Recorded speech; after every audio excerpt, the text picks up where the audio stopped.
degrees. You know what it takes to melt metal. 1,200, 1,300 degrees. They're using a lot of titanium. That's the only thing that will not disappear on that box. So you're going down the road, and they haven't got, there's only very few that they put on. You're going down the highway. There's a dash light that comes on, and there's no indication whether it's the particular box is half its capacity, 3/4 of its capacity. It gives you a 15-minute time limit. So we happen to be going down the road with a load of concrete. The light comes on, you've got 15 minutes to pull over. If it doesn't, it's going to shut off. It's all electronic. So you pull over, you have to rev the truck up, some phenomenal number, for 1 hour to burn a particular box off. You can't do it for 10 minutes, 15 minutes, or 30 minutes. It's got to go through its cycle. When the cycle's over, you go ahead and proceed. So my question was, the state of California, I don't know if the county still takes their, follows Caltrans rules, but if you've got a load of concrete on, you've got an hour and 30 minutes to deliver it. You've got 160 revolutions. What do? I'm going in the barrel with a load of concrete. That's about 45 minutes from our yard. Get up at Elk and the light comes on. You're done. You can't unload it. You can't unload it. You can't do anything. You've got to pull over. What happens in the road? I guess we back over next to the edge of the bluff and reel her off. I don't know what else you're going to do.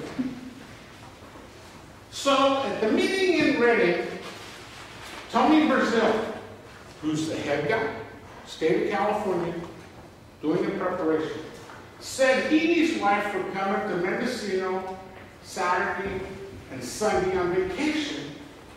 And I said, I went up to him, I said, I'd like to have you come down to my yard and tell me what you think I need to do. I know he did. I said, I'll buy you lunch. So we went down to the wharf and we had lunch. I took my 2 boys and myself. We came back and we went through my shop. I parked all my trucks inside.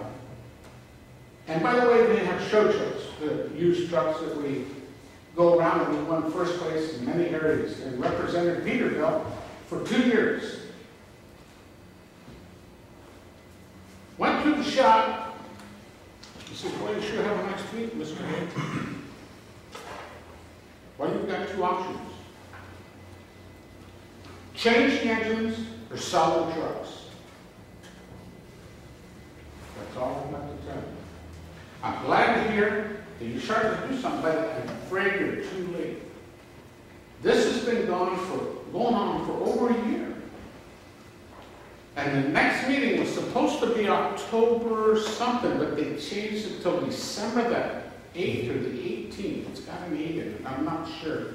When it's again in Sacramento for the final draft of what Arnold Schwarzenegger is supposed to sign.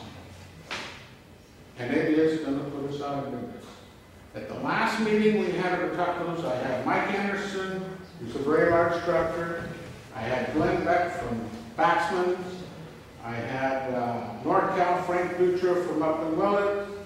I had Ernie Whiff, because we all know we're on the same boat. None of us can do this what they're asking. So it's going to be a hardship on our team. But they have it already in place how they're going to patrol it. And there's going to be all these stops. So that's all I'm going to say, just to bring you up to what's been happening. Thank you. Thank you, Mr. Hay. To the board, Supervisor Smith. Thank you, Mr. Chairman. You know, I think that this is an issue that is certainly not a Mendocino County issue. It's really a major issue, and I know Mr. Brown knows from his work with other rural counties. I mean, this is a very important issue that is really impacting rural communities in our county. So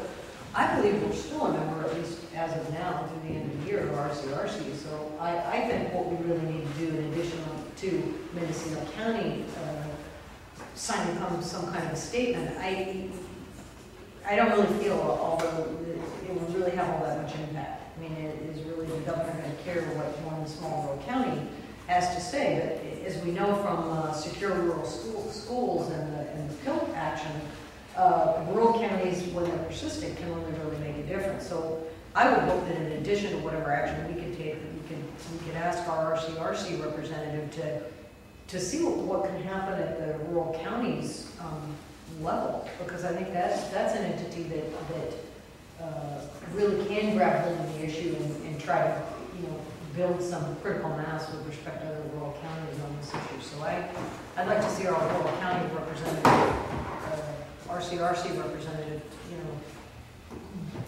have a voice there on this issue, and I'm sure that Mr. Brown, through the air quality